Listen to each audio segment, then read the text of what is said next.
This is why I'm so done with Republican, Democrat, vote Republican to defeat the Democrats, because this is just what you get. This is not a real fight. This is not where the power lies. And I've said this for many years. The only reason that I was ever interested in the Trump movement is because what Trump promised to be is transcendent. He didn't run in 2016 as the Republican to beat the Democrats and pass the corporate tax cuts. He ran as somebody that would literally transcend politics as we know it. He would bypass it. The rules that we thought we had to play by would not apply to him. We thought we were voting for a truly revolutionary, transformative, transcendent figure who would defy the establishments of both party, break the logjam, fix America. And when that didn't happen, I decided I was out. Because this is what politics looks like without a Trump movement, without a Trump-like figure. You get Republicans and Democrats bickering over this sort of stuff. And by the way, I'm sure that eventually Republicans are going to bail out Obamacare anyway. This is good for their voters anyway. Who's going to lose their coverage? Who is going to be hurt by the subsidies? It's going to be a lot of Republican voters. So Republicans are probably going to do it anyway. The point is, it's all posturing, it's all maneuvering, and it's all fake. It's all for elections. It's like a game of musical chairs. And this is where you really look at this stuff and go, this is just even a waste of time to talk about. This is why I don't cover this kind of stuff on my show, because while this was happening, something revolutionary was actually happening inside the GOP. It is actually bigger than the government shutdown that Tucker had me on the show. And that's not delusions of grandeur.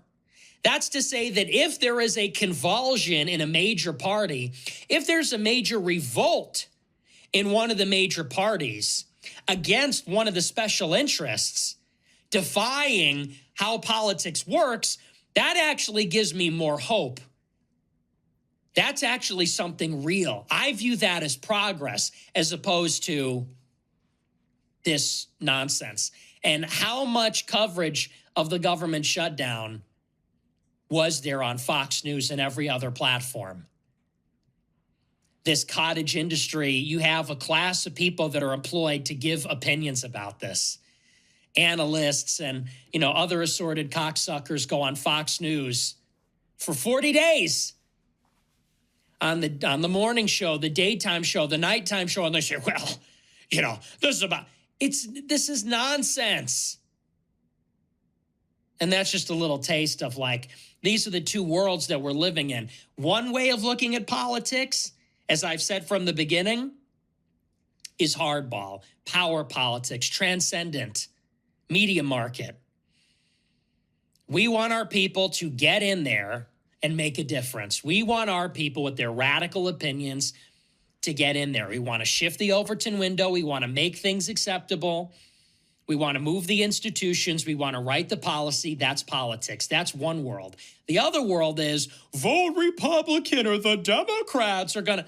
It's like, that's just not reality.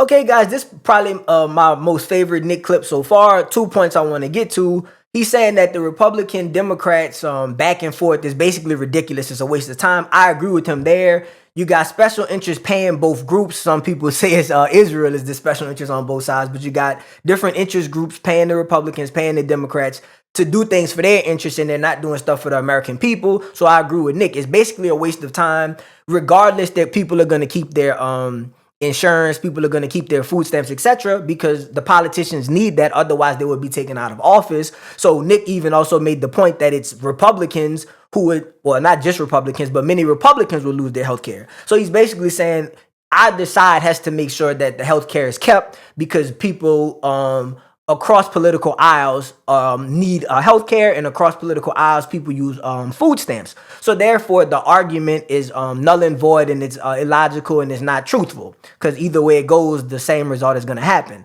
Now the second point of what Nick said was he's and he was sort of gleeful about this, it seemed to me, is there's a rift between the Republicans, the alt-right, and the moderate Republicans. And Nick is saying he supported Trump because when Trump ran, and a lot of people said this, I noticed it myself, because a lot of black people at first were saying, oh, Trump's a Republican, he's racist. And I always said, well, if you listen to what he's saying, he's not really fitting into the normal Republican bubble, but obviously he didn't fit into the Democrat bubble either. He was more talking about the forgotten man, the forgotten poor people, and just the American person who's not necessarily living in the cities doing well, whether they're in rural America or they're also poor in other inner cities.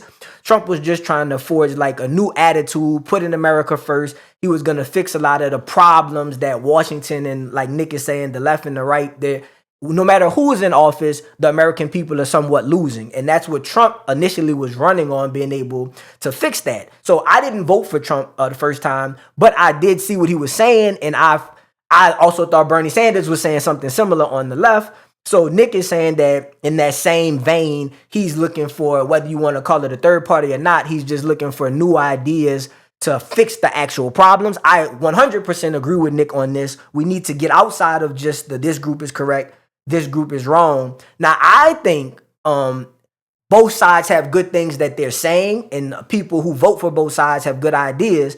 And I would like them to put both of, like, the things that are good, I would like them to put them together. And then the things that I believe are bad, I think they should not use them. So my thing would be creating a third party that's encompassing and taking the good from one and getting rid of the negatives. Now, what Nick is saying, I think I shouldn't read into what he's saying, is he has his own ideas and ideologies, and people who are, support him, who are predominantly on the right, they want their policies implemented. So I don't think I agree with what he's trying to do specifically, but I do agree with the fact that we need more ideas out there. So I'll go on to the next clip, but I just wanted to state that because I know a lot of people are seeing these clips from me and Nick. When he's talking about race, I'm coming at him. But guys, I hear him out. Like, we've done so many clips on him now that I can pretty much say that maybe this is still not good.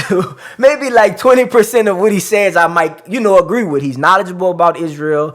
He has some fair criticisms about black, brown people, women, etc. A gang is so much stuff about them, that so many things about his takes that I don't like. I wouldn't say we're 50-50. I would still say that for the most part, I don't stand for what he stands for. But again, if you like this video, please smash the like button, comment, and subscribe. New shows airing Monday through Thursday.